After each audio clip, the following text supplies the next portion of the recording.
Keturunan Yaman si cucu palsu Nabi Muhammad Rizik Syihab bangun pesantren di atas tanah milik negara.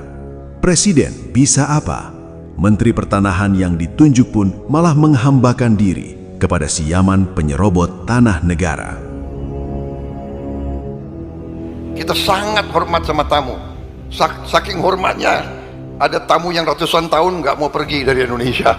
Tanah ini, saudara, ya atas nama PTPN, salah satu BUMN. Betul.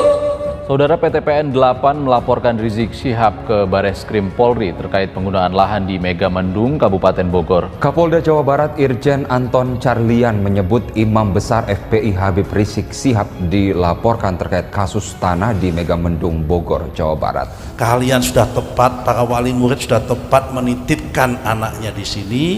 Pertama, belajar sama Habib Rizik, mempunyai sanad dam, karena saya yakin di dalam darahnya beliau ini mengalir darahnya Rasulullah Sallallahu Alaihi Wasallam. Kok kabur aja ke sana? Mungkin ada yang mau kabur ke Yaman, ya. Silakan. Saya tidak akan toleransi mereka-mereka yang tidak patriotik, sepinter kau apapun.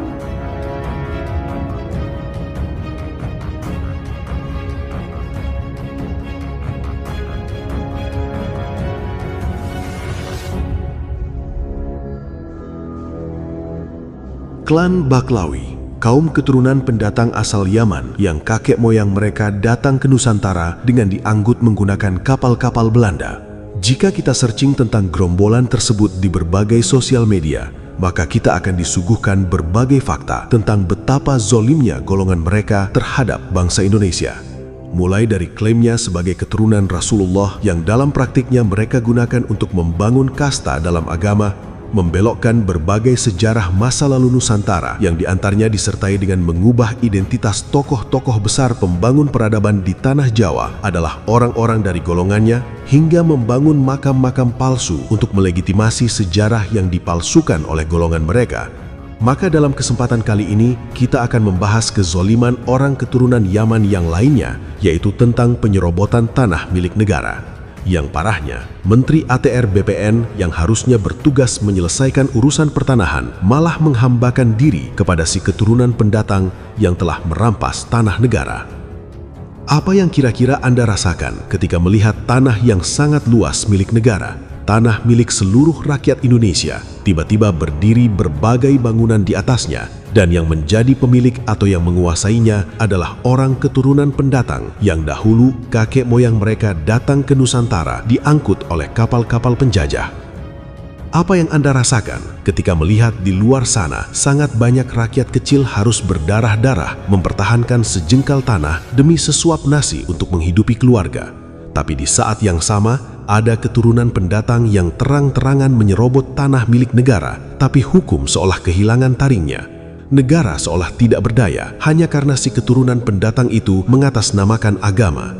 Dibangun sebuah pesantren dengan modus agar ketika negara ingin mengambil tanah tersebut, umat akan berbondong-bondong membela dan siap menjadi tameng hidup si penyerobot tanah. Siap berkorban nyawa seperti 6 Sukibin yang mati sia-sia akibat melawan aparat negara hanya karena menuruti perintah dari tuan majikannya. Kasus tanah milik negara di Megamendung yang diserobot oleh keturunan Yaman Rizik Syihab ini pernah ramai di tahun 2021. PT Perkebunan Nusantara, perusahaan milik BUMN sebagai pemilik hak guna usaha, sudah pernah melayangkan somasi kepada Rizik Syihab untuk mengosongkan lahan tersebut. Perkara ini pun sudah pernah dilaporkan ke pihak kepolisian oleh PTPN. Namun entah bagaimana ceritanya, kasus ini kemudian menguap begitu saja, dan hingga hari ini si keturunan pendatang Rizik Syihab masih menguasai tanah yang sesungguhnya adalah milik negara. Diduga kuat pada saat itu negara lebih memilih untuk mengalah, sebab pemerintah melalui intelijennya memprediksi bahwa si keturunan Yaman itu akan mengerahkan para Sukibin yang bodoh-bodoh itu maju untuk melawan aparat negara jika negara memutuskan untuk mengambil dan mengosongkan tanah tersebut secara paksa. Negara tentu tidak ingin berhadapan dengan rakyatnya. Sebodoh-bodohnya mereka yang mau saja diperalat orang keturunan pendatang, mereka tetaplah anak bangsa.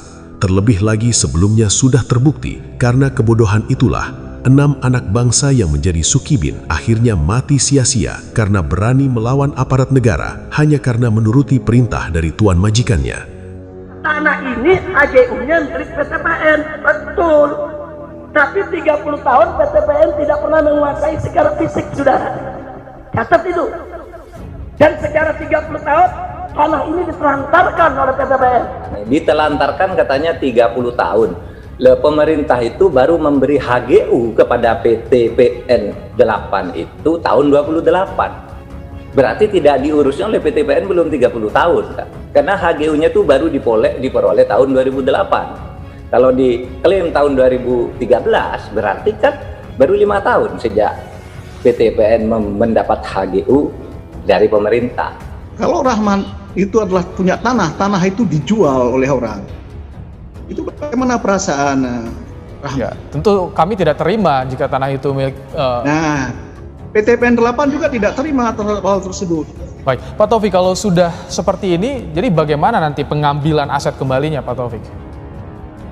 Ya tentu saja harus sesuai dengan somasi. Somasi yang dilayangkan oleh PTPN 8. Pihak yang menduduki itu harus keluar tanpa syarat. Karena semua ini wakaf untuk umat. Kira-kira jelas tidak? Jelas tidak? Nah maka itu kalau ada pihak-pihak yang ingin coba mengusir kami dari tempat ini, kami akan pertahankan ini karena ini milik umat Islam, bukan milik pribadi. Betul? Siap jaga MS? Siap jaga MS? Takbir! Sallu ala Nabi.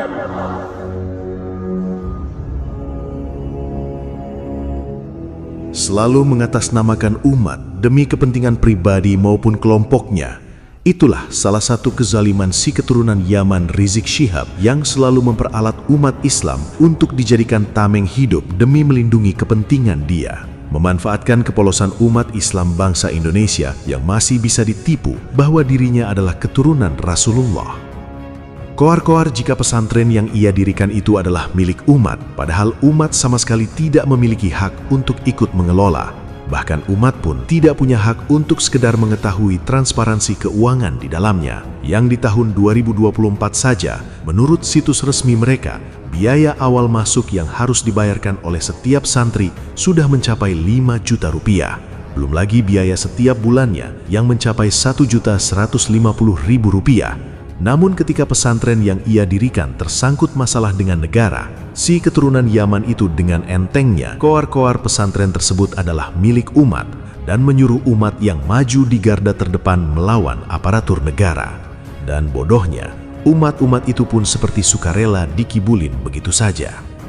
Namun yang paling miris hingga membuat bangsa Indonesia mengelus dada adalah Nusron Wahid, seorang menteri bidang pertanahan nasional yang seharusnya menjadi garda terdepan dalam menyelamatkan tanah milik negara, justru mempertontonkan sikap yang sangat memprihatinkan. Bukannya bersikap tegas dan berusaha agar tanah tersebut kembali ke tangan pemerintah, ia justru malah terlihat sedang menghambakan diri kepada si Yaman penyerobot tanah negara.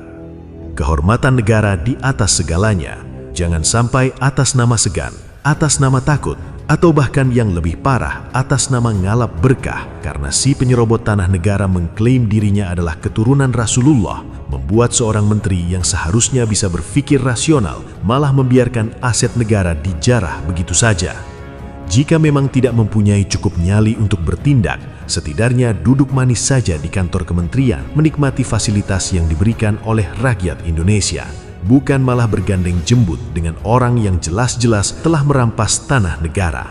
Atau jika masih mempunyai rasa malu, maka silahkan letak jabatan dan kembali ke rumah. Jabatan menteri dari satu bangsa besar seperti bangsa Indonesia tidak layak jika diisi oleh manusia bermental hamba sahaya.